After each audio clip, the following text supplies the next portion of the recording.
perjalanan ini menuju destinasi berbagai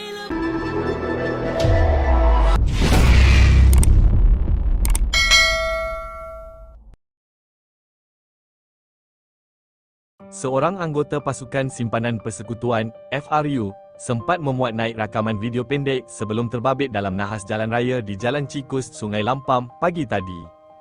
Difahamkan, video yang dimuat naik Allahyarham Konstabel Akmal Wafi Anwar di platform WhatsApp miliknya dan rakaman itu mempamerkan rakan seperjuangan Allahyarham serta keadaan di dalam trak FRU yang sedang dalam perjalanan menuju ke Teluk Intan. Namun, rakan anggota FRU yang lain turut dilihat berborak antara satu sama lain, selain ada beberapa anggota sempat senyum ke arah kamera, seakan-akan tahu akan melunaskan tugasan terakhir sebagai petugas barisan hadapan. Allahyarham menerusi status WhatsApp seterusnya dilihat memuat naik suasana di Menara Condong, Teluk Intan, dipercayai sedang bertugas bagi Festival Citra Purnami yang disambut masyarakat Hindu semalam. Kenderaan membawa 18 anggota FRU itu dalam perjalanan pulang ke Ipoh selepas penugasan perayaan Citra Purnami di Hilir Perak.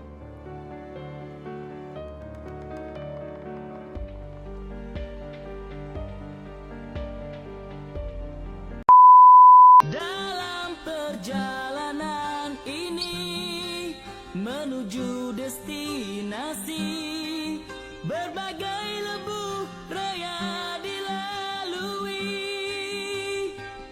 Perjalananku terhenti di lebuh raya ini, terpandang pusara dia menyepi.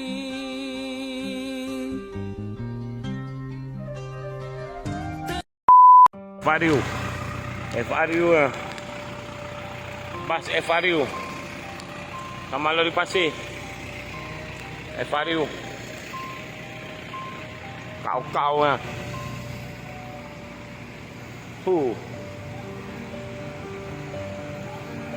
Kau lah. FRU sama lori pasir FRU.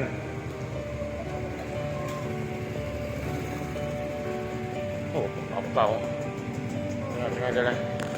Tak tahu lah polis punya ke apa, tak tahu terbalik 2 biji lori tu. Tengok lah, ya Allah.